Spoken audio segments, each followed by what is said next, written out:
Good morning and welcome to worship at United Faith Community. I'm Sharon Olson. I'm the worship leader today.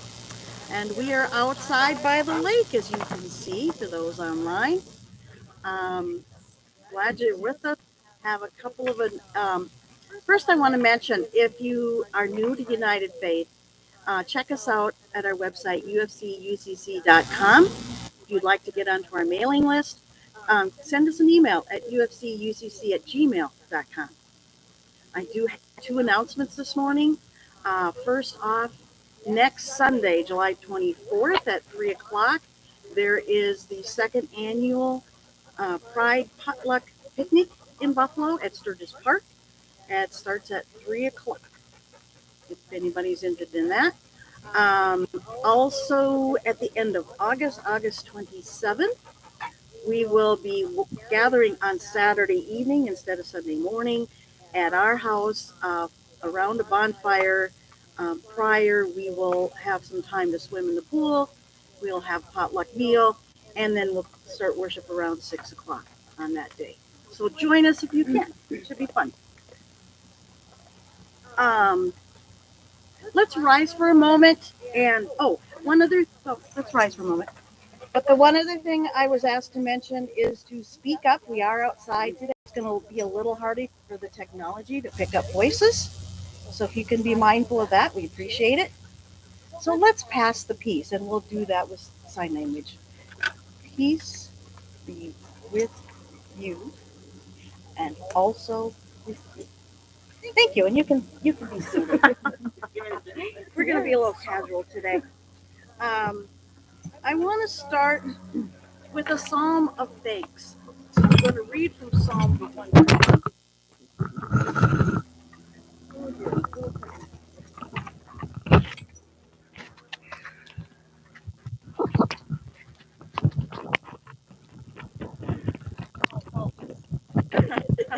Our four letter. You want to get involved? Minor technical. Good. Psalm 100. Shout triumphantly to the Lord, all the earth. Serve the Lord with celebration. Come before him with shouts of joy. Know that the Lord is God. He made us. We belong to him. We are his people, the sheep of his own pasture. Enter his gates with thanks. Enter his courtyards with praise. Thank him. Bless his name, because the Lord is good. His loyal love lasts forever. His faithfulness lasts generation after generation. So this morning, I'm going to ask if anyone has joys or concerns they want to share as we enter a time of prayer. Does anybody have anything this morning they want to share? Try to be outdoors. Good to be outdoors. Yeah, we've had some nice weather lately. Yesterday, our family was in the pool for many hours. So, Grandma lost the water fight. That's okay.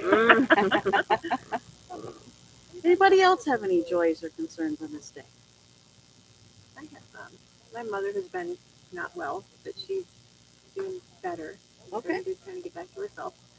But I also this week the company that I work for, and they are a biopharmaceutical company, and they had a clinical trial that did not go well, so they had to release 40% of their workforce, which includes me. So I am Ouch. trying to stay positive and believe for the absolute best in my next position, whatever that may be. So prayers would be appreciated for that, for sure. Direction. Yep.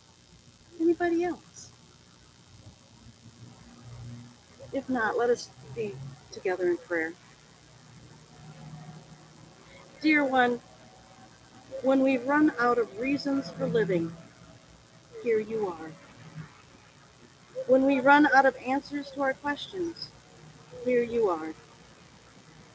When our relationships fail, here you are.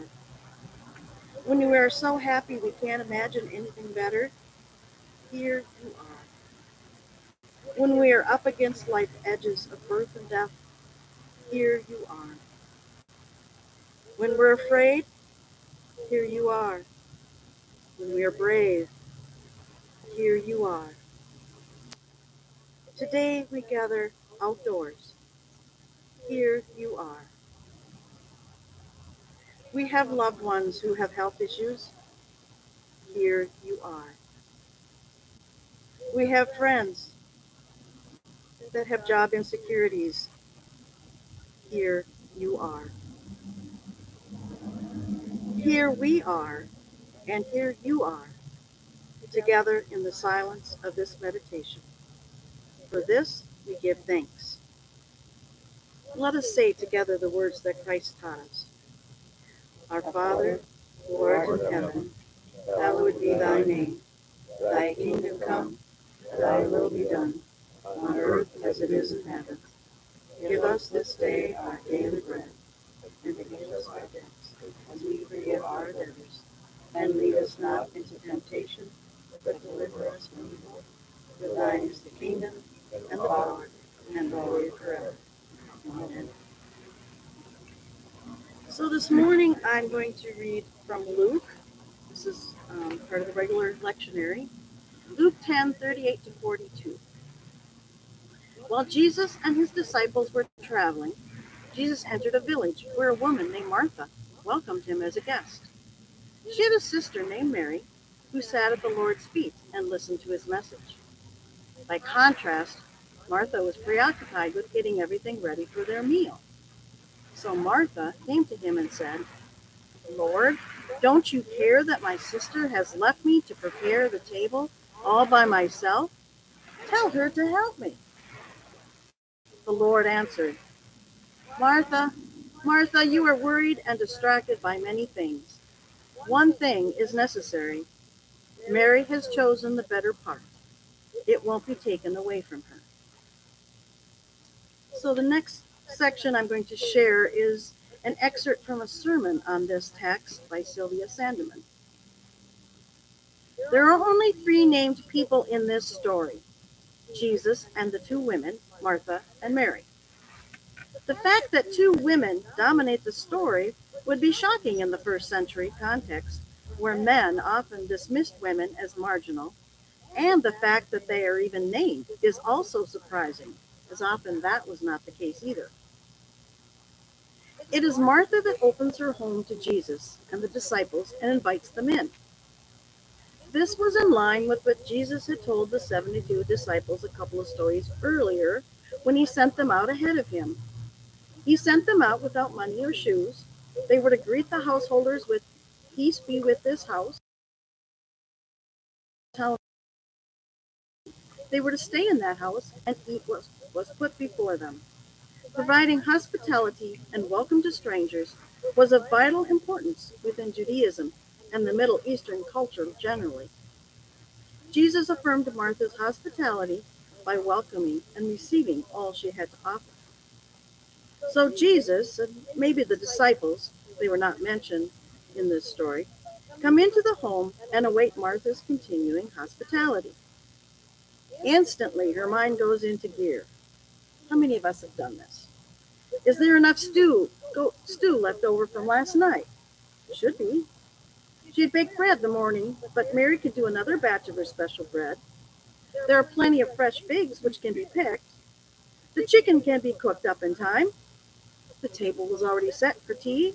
Just need to add some more places. And so her mind continues to whirl as she enters the kitchen.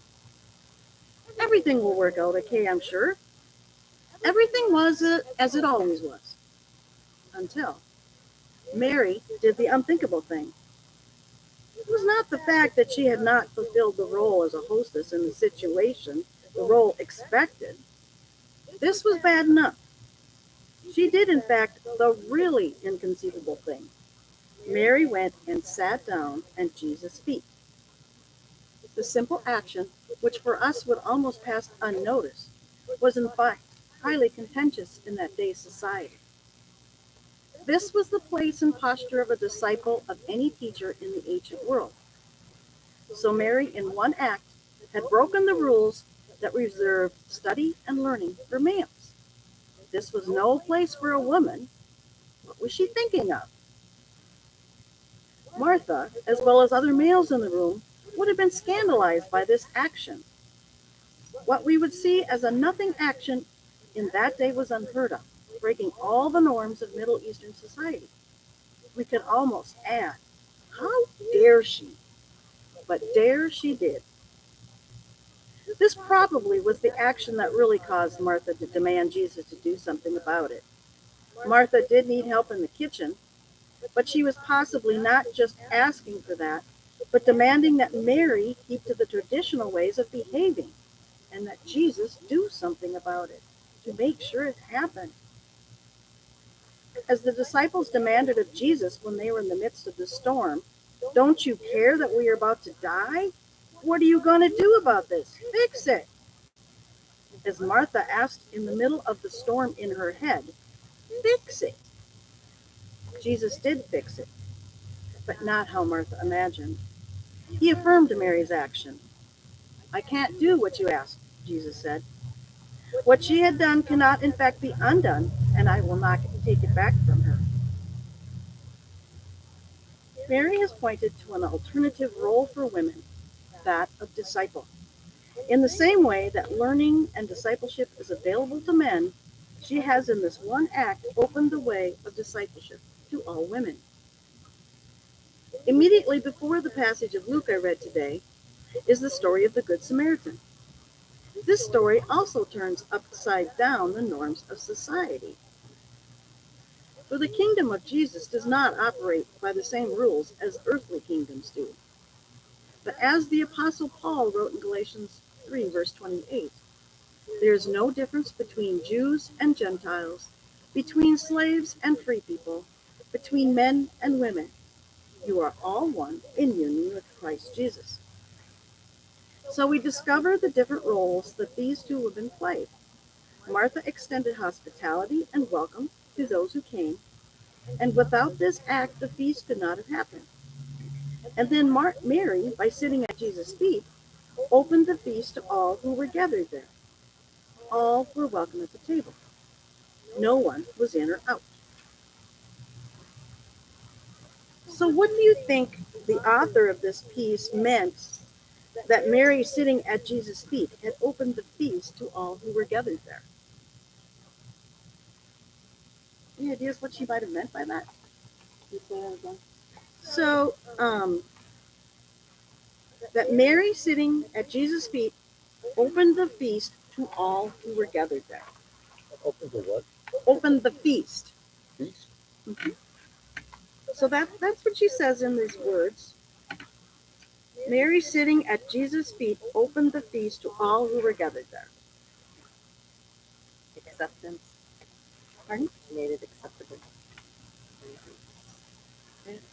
She did it. Maybe the bravery, to knowing it was wrong or in their definition of wrong, Mm-hmm. to do it anyway. So it maybe gave others the courage or the feeling of, well, wait, I belong there too. Mm-hmm. I can do this too. Mm-hmm. So why do you think Martha was so scandalized? Why is Martha demanding that Jesus should fix it? Jealous. She probably wanted to do it and didn't have the courage to do it. I don't know. She felt like she needed to take care of it. I wonder And too. that was the I role think she then. was being a good host, and she couldn't quite understand why she was getting criticized for that. Because it does feel a little bit, does it feel a little bit maybe in this passage? I mean, it's very brief. Does it feel like Jesus is maybe criticizing Martha? What do you think? But how does the scripture passage start? How does it? So when I mean the part after Martha, Read the first verse of the scripture passage. well, Jesus and his disciples were traveling. Jesus entered a village where a woman named Martha welcomed him as a guest. She had a sister named Mary who sat at the Lord's feet and listened to his message. So it sounds like they were at Martha's place, And she was the one who invited Jesus, and then to get criticized, it does seem a little bit inappropriate, even rude, maybe. Hmm. And maybe that's why Martha was so wrapped up in the hostess part that maybe that's, she couldn't maybe see past that to what Mary was doing. She just saw that it was against the cultural norm of the day. And I could see too, though, that for say Martha, there for some people, depending on kind of their style, they're more comfortable with definition of this is what you do and this is how you do it, and you like the structure, you like the rules, even if you don't maybe agree with them necessarily. Mhm. You have comfort in knowing, well, I know what I'm expected to do, and I will follow those things, and maybe that's kind of who she was. And so when Mary sprung this, oh, we're going to do something a little bit different. Whoa, what are we doing? Yep. And can be very uncomfortable with that. I think I like that, but I also think Martha did something very unusual to invite Jesus and whoever was with him to come to her house. That's a very bold thing for a woman to do in that culture. And I got the feeling, I've always gotten the feeling there that as unmarried adult women, that Martha and Mary probably shared off. And I find it hard to believe that two women like that would each have their own home. So I always assumed that it was collectively their house together. Because they're sisters, right? Yeah. Or does it not say that? it doesn't say that, but that's what I would kind of guess. In John's gospel, when Martha and Mary are talking about their sisters, Okay.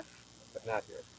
Okay. And my guess would be Martha's the oldest sister. Right? Doesn't that- I'm like, doesn't that I'm relating stereotypically- it to me and my sister. I was like, well, my sister would have the party all planned, and I'd come in and throw a wrench in it, and she'd be like, Shelly? I've heard that at times. My mom says that, if everyone organizes and arranges it, then I come in and I keep the party going because I like to talk. There you go. So I think I'm a little more Mary on this one. Well, there are some of us that are more type A personalities that Yeah. want that organization. Yeah. And, Yeah. okay, I know we got to do this, this, and this. Yeah. So try and do it by herself could be daunting.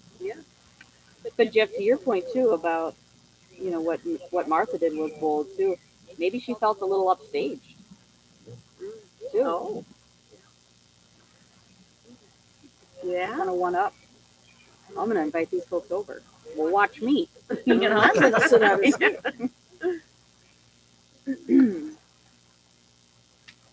So do you think there's any, You know- Okay, I asked you a question about that.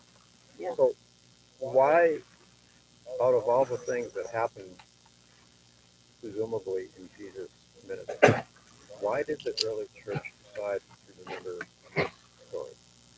Mm. Why was this an important one to remember? I think because it does upset the norm. Mhm. And it follows the story of the Good Samaritan, another one that kind of upsets the norm. It's the outcast, the Samaritan, that ends up helping the injured man.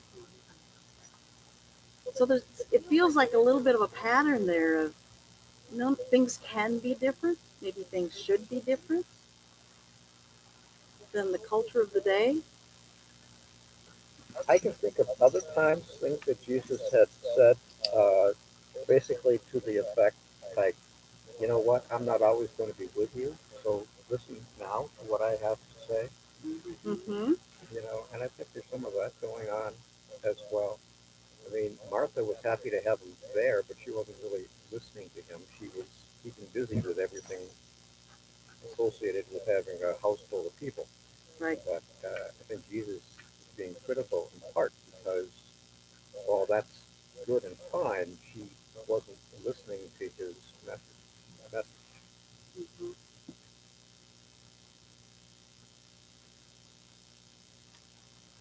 Do you think some of that importance of that particular message, though, is the inclusion of women? I see. Well, I think Scripture, both the Gospels and Paul's letters make it very clear that women play an incredibly important role in the life of the early church. So I think, yes. Mhm. Well, in light of what we're talking about, so I actually looked at several different takes on this, and here's another one by the Reverend, and this is brief, Daniel Bullock, and his take is about priorities. And here's what he said about it. So Jesus turns the issue of fairness upside down and inside out. Was he being fair to Martha? Well, from a first century context and according to social expectations, no. But it is clear that Martha is distracted and needed to sort out her priorities. Mary's priorities were clear and she is commended. Martha, on the other hand, is worried and upset about many things. So his take seems to be that it's about a priority. What do you think of that kind of take of it?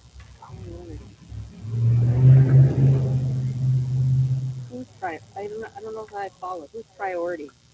Well, I think Mary or Martha? my take, I think it goes back to as I see it, from my earlier point. The number one priority is to listen to Jesus and to hear his message. Mm. You know, don't worry. You don't have to clean up after dinner right away. Jesus has something to say. I think we missed an opportunity to hear so many amazing things, just in any situation, in this little gathering here, if we're so busy being concerned about all the things that have to get done outside of just this moment. Take advantage of these moments that we have, and when I don't know, I catch myself doing that a lot, where I've got my mind over here, and I miss an opportunity to really learn something from someone, because I'm thinking, I do it a lot. I think we all probably do to an extent, but I don't know, in the last couple of years, I've just learned that there's so much to be said about just taking a breath and just being in the moment, being in the present, being in the here and the now, because nothing else really matters except what's going on right this moment. That's all we are guaranteed. This breath. So. And that's one definition of a spiritual person, is to be fully present Yes. in the moment, in the here and now. Because I feel like in our society now, we have so many things bombarding us. We have social media, we have television, we have radio, we have just so much that it's very easy to get sucked into that and forget what does our priority need to be? What do we need to be focused on instead of, it's real easy to here, there. And it seems to be totally acceptable now if you're having a conversation with somebody and the person receives a text message or whatnot for them to pull out their phone and look at it. Yep. And that's just a given. There's nothing It's wrong become with a norm. that. And I think, I don't know, why can't that wait? There was a point, I think, when that was still considered rude to do that. And that doesn't seem to be really the case anymore. I think everyone's so conditioned to do that. Like I tell my son to be in touch. Then if I hear my phone, I'm like, it might be him. Right. But when I was a teenager, I didn't have access like that to my parents. That was felt like a good thing sometimes. Like, oh, Mom, got my own space here for a moment. But we survived then. We can survive it now with letting it go. Let it ring or let it beep at us or ding or whatever. Yeah. And continue to. I agree with that. I heard somebody say the other day about that. When we were kids, we were out from sun up until sundown, and nobody knew where we were. We were all just fine. We really were. Yes. I actually find myself, speaking of like phones and that sort of situation, I actively find myself trying to find spaces or opportunities throughout my day, or that I'm connected with someone, so I have a reason to put it down and put it away. Wow. It's almost a retreat for me. Will you sit here in conversation with me so I don't have to look at the eyes? Like, you know? Check those emails. Uh-huh. Yeah, Yep. that's good. So how do we become, sorry, Sharon, I don't want to No, you're fine. go in a different direction. Better be You're careful okay. with this. You wanna go up? Yes. So how do we become people that live more fully in the moment?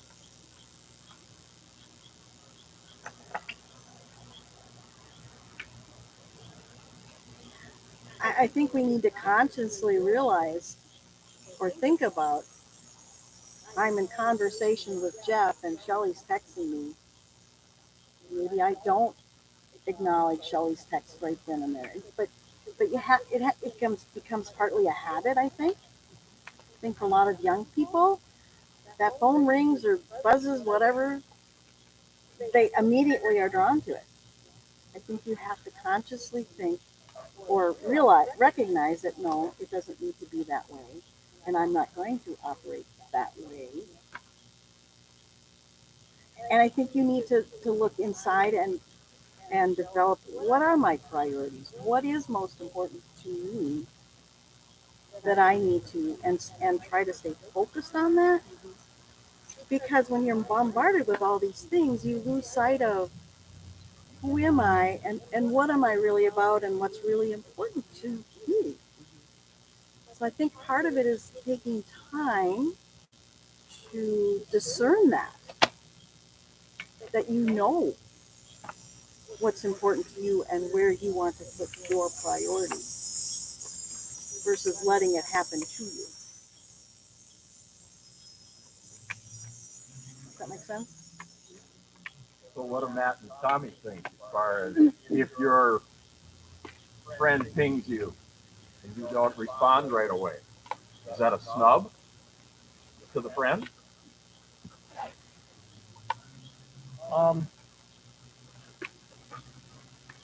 It really depends on the person. Like I have a few friends that are always super upset or sad. Just in general, they're depressed or whatever, and you want to make sure they're okay. Well, then yeah, I'll give them like give me 1 second, or like hey, I'm talking to somebody, or if it's just somebody I find more important, then I will pick them over the person I'm talking to. So let's say it was Sophia. I could be halfway through a conversation, quick send her a text, answer her text, and I could still have the conversation. I'm not giving them all of my attention. It really depends on the situation and who you're talking to. You know, one thing, just kind of having the conversation and talking about it, as I say, I find I look for those opportunities to not have my phone and to not respond. And it's funny because in that same breath, I have an expectation that when I call him, he answers. There's no, you know, and I will repeatedly call. I will end dial. Like, when I call, I'm calling for a reason. You better answer. So I mean, Yeah, I can't have it both ways, right? I did the same thing, but they do reach an age where they really resent that. I know, because now my mom does it to me, and I'm like, is somebody dying? Then why are you calling me 3 times during work? Yeah. My mom will get upset, like if we're Facebook messaging each other, email, and it's not like you can have a conversation, obviously, but you can continue it later, and she gets upset if you disappear. It's like, call me then, because this is not live. You know what I mean? So Yeah.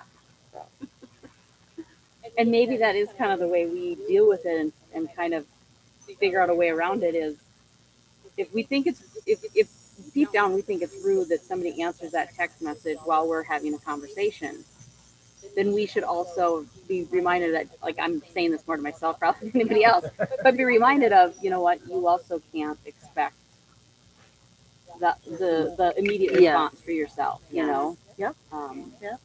But I think what is good is if they at least give you eye contact, because I find that that doesn't even happen a lot of times. Yeah.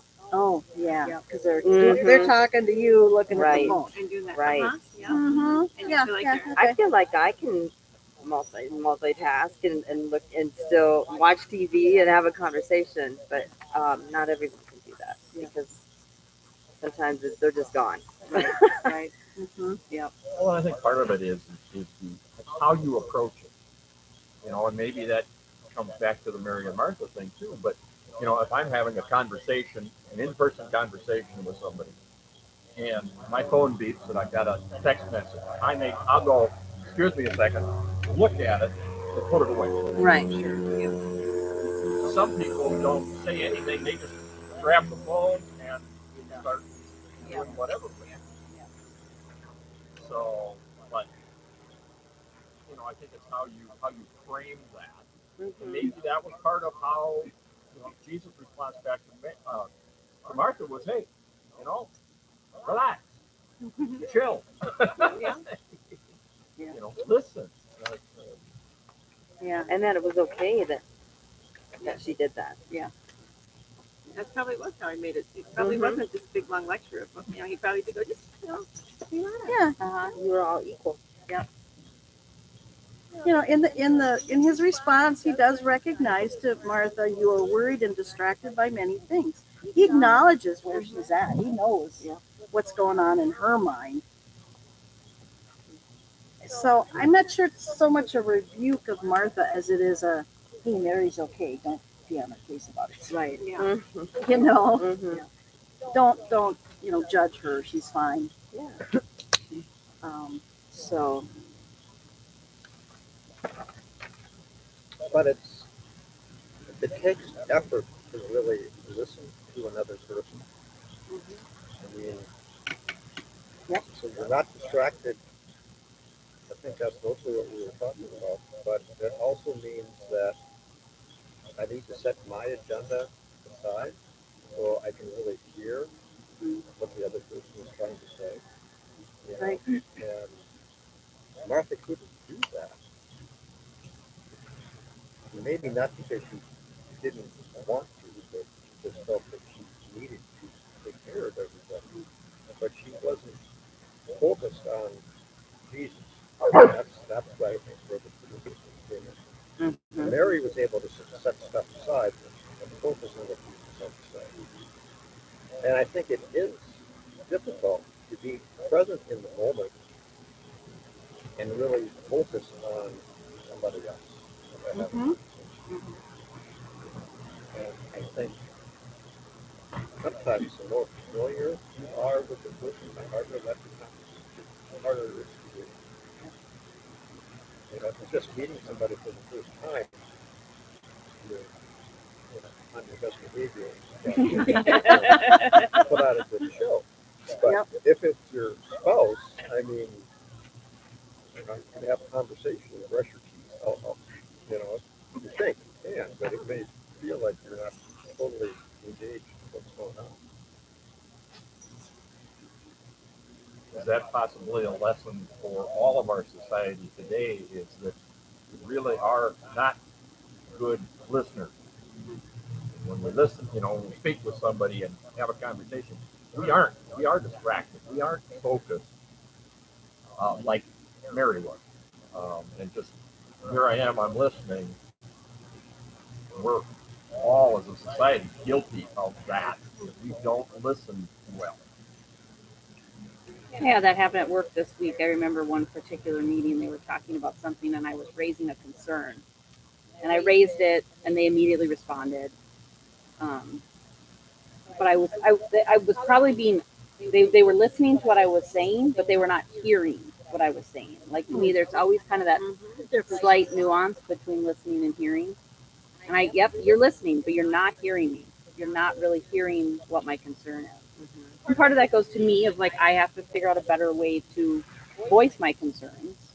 But at the same time, I need you to, rather than, like they talk about, as somebody's speaking, you're already thinking of what's your response going to be. Yes. That was the cycle I felt like we were in.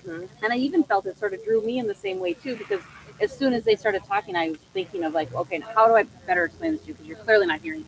And again, I'm, just perpetuating it. So, So, can you say in a situation like that, well, I think I'm not making myself clear, and I just want to, I want to say this again. Could you tell me what you think it was I just said, or something like that? Yeah, that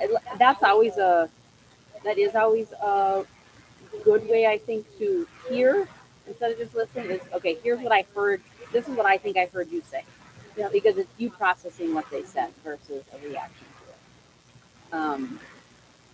But in that particular environment, it was a very large group on this meeting, so it wasn't kind of conducive to that sort of thing. But afterwards, I did, reach out to the person that I was kind of speaking with and said, "Yeah, hey, I think you were listening, but I don't know that you really heard what I said." So, yeah. And I'm thinking to Oli's point about the societal problem. I mean, I think that is one of the things that we're experiencing now.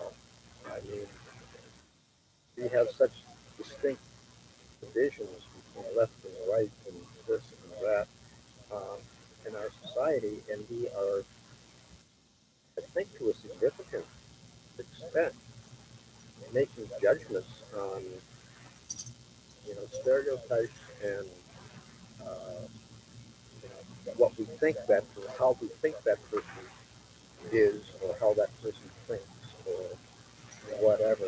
But we don't take time, again, I'm just speaking in a societal sense, to really engage with somebody who might think about an issue differently than we do.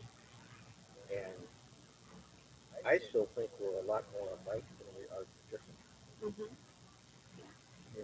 or okay, we may disagree over some significant issue, but that doesn't mean we can't agree on a lot of other things, or at least engage with each other about a lot of other things. And I think that would go a long ways to, Mhm. uh, begin to heal some of what we're experiencing right now. As a nation. I sometimes think that's somewhat where the priority has to come in. Is your priority that I'm right and you're wrong, so it's all about my rightness? Or is my priority about sharing the love of Jesus? And because it feels, yeah. I mean, is that a priority, perhaps?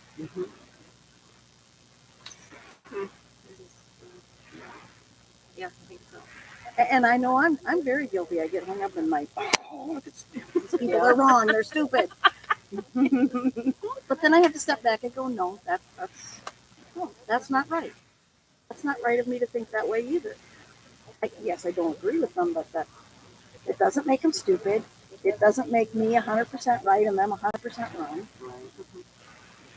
That doesn't mean we don't have, like you said, Jeff, that we don't have things that we could agree on, and we have things in common. When I was younger, during the Reagan administration, I was so distraught about Reagan's unnamed war in Central America, Nicaragua, especially. And I protested. I mean, I was out in front of federal buildings protesting, and I think that was appropriate for who I was when I was in my 20s. But I am not. I don't find that particularly helpful for the best way for me to engage at this point in time. And it's not that I don't think people shouldn't be out protesting things that they're passionate about. It's just I feel like I need to engage in a different way at this point. And as long as I do that, I think that's fine. Because there is different ways, like you say, to try to address those things you don't agree with. Protest only being one of them. No. There's others. And sometimes protests are still. I mean, we stood on the side of the road in Buffalo in the days following George Floyd's noted. Yep. And that felt like where I needed to be at that point in time. Mhm.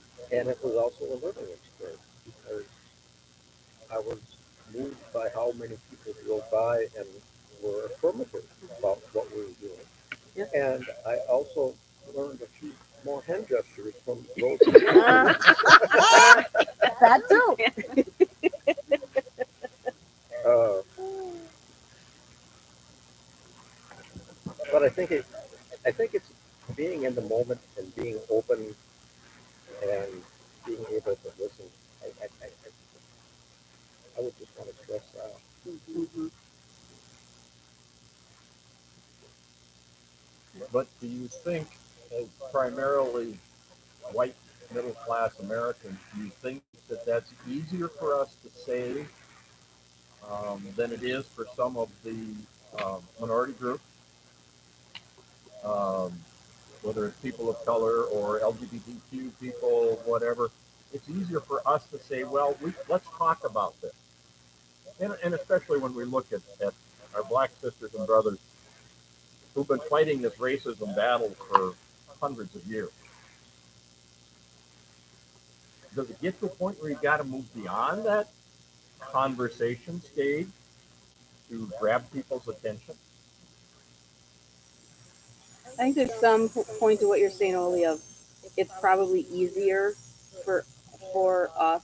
Again, it's kind of that privilege we talk about of it's easier to say, oh yeah, I can pause and I'll just listen, you know, because I know I in many ways am heard in a conversation. Where if you feel like you're always the one oppressed and not, you know, like you don't feel like you have a voice, asking me to stop and listen more is kind of like an extra punch to the gut. You know, it's like I already know my voice doesn't count. My voice isn't heard. You know, so I think there's some of that where it is easier. You know, in certain cases. I know that racism is not a black problem, it's a white problem. And for me to protest, simply to protest, be out in the street protesting, may not be the best use of my time and talent. Now, could I be criticized for that's a mistaken attitude for a privileged white person? Yeah. I think you got to be careful about that. You really got to. You can't just say, "Well, it's not my problem." It is my problem. The reason that we have racism in this country is because of white people. But there's different ways to engage.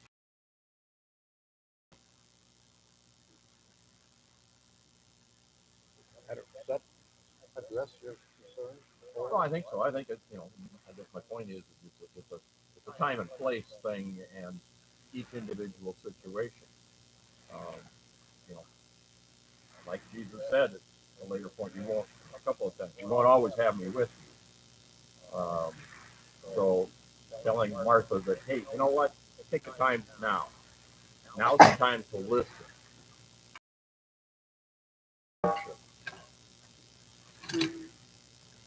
So to consider each unique situation, I think.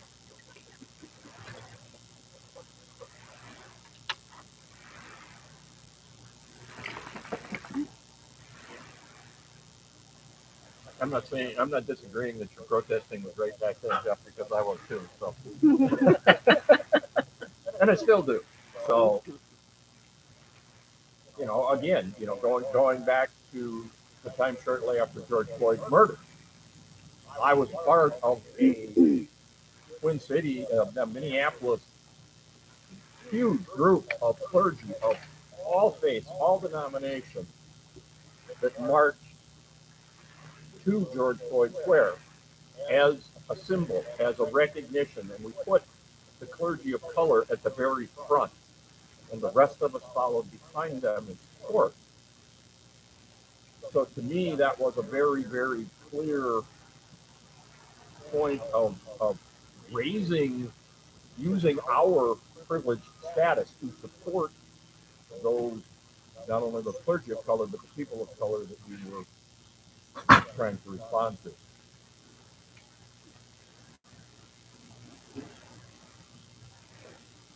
And I think that's appropriate, and and I'm glad that you did that. And yeah, I mean, if that was the right thing and the right thing for you to do in the right place for you to be at that time, great. You know, um, I've discovered wonderful people in Buffalo. I when you walk a dog, people just they want to stop and pet the dog and talk to you. It's a great way to meet people. And I have walked there for the last year and a half in town on a more or less a regular route. And I have uh, some black people that I've gotten to know, some Hispanic people, a Vietnamese man, a lesbian couple. I, I, I've discovered the diversity in this community that I was not aware of.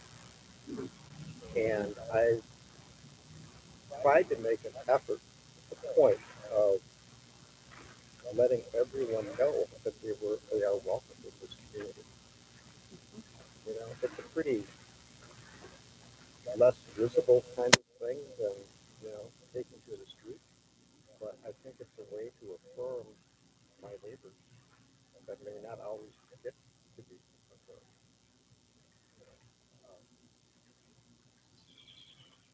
And we forget how much diversity is. The tendency is to hang out with people like ourselves.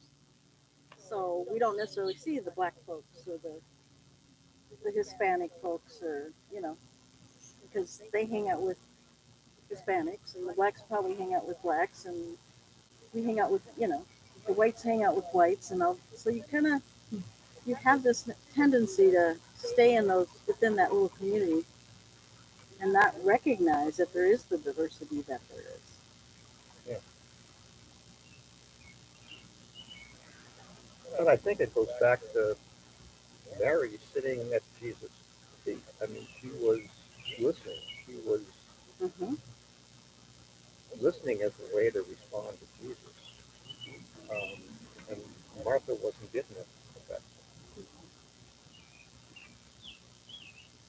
It was probably pretty bold of Mary to think that she was, in that society and the way that women were viewed, to view herself as worthy to even do that.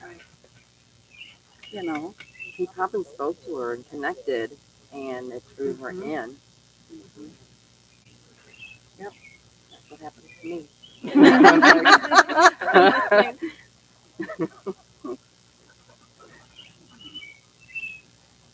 So yeah, it was quite radical for the time. Yeah. I mean, a lot of those ideals are still in place today in that area of the world. Mm-hmm. Yeah. Even here, I feel like we're being pushed backwards in the U.S. That's another topic. Mm-hmm. Well, it does feel like it's gone backwards in the last month. Yep. And I think the natural response is to dig into your heels and, you know, take sides. Yeah. There's nothing wrong with standing up for what you believe in, but to further alienate yourself from your neighbor doesn't really get you very far. No. It doesn't move anything forward. Nope. Exactly. I think there's just so much to be said for how you live and how you respond and how you react and whatever when you're around people, like when Lisa and I are in the store.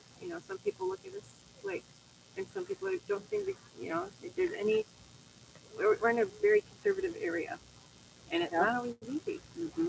And so just I think that when you just live a life of love and kindness, and they're going to be drawn to that without, even if they don't want to be, you know, to be like, Yeah. they want, you know, they'll want to read this and they'll want to give their opinion, they'll want to tell us what the Bible says and how God looks at this and, you know, whatever. And all Sure. those things I already know what you're going to say. But I know what God tells me. And I know, you know, and so I'm just going to live my life in love and compassion and kindness toward everyone because it doesn't mean that I'm not ever, with my family, it's, this conversation comes up more often than I'd like it to, but it's just, I never respond or react. I respond because I understand how you may feel. I understand, you know, what we've been taught and this is, you know, whatever.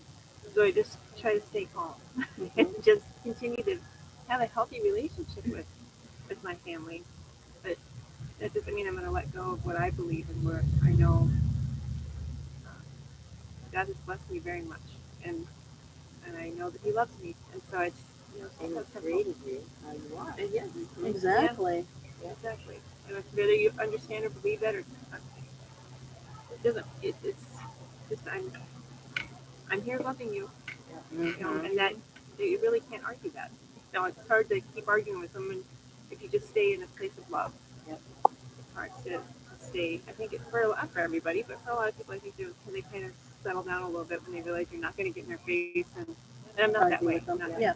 Yep. So that has been, I think, the most effective way of communicating to me, and just standing firm in what I and Who you are, yeah. who I am.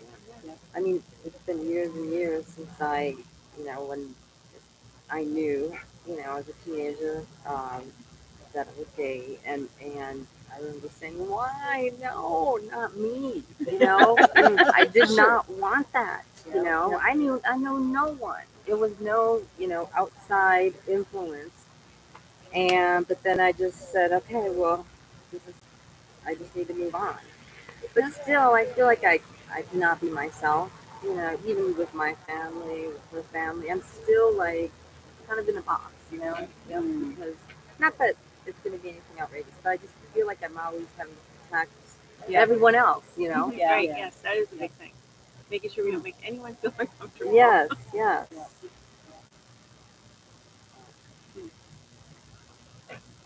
That sounds really hard. Yeah, and just, you know, when you do become close with people, and if they don't know, and just having to say it over and over again, and just see what their response is going to be, and and luckily most are good, you know. You know, but there are some people, you know, that just don't agree, and that's, you know, you just have to keep moving forward. Yep. And there's others that can make it very uncomfortable. You know. Yeah. When I was younger, sometimes I didn't even know how to respond. You know, particularly with men sometimes. You know, um, but that's just, you know, that's just how it went down. Yeah.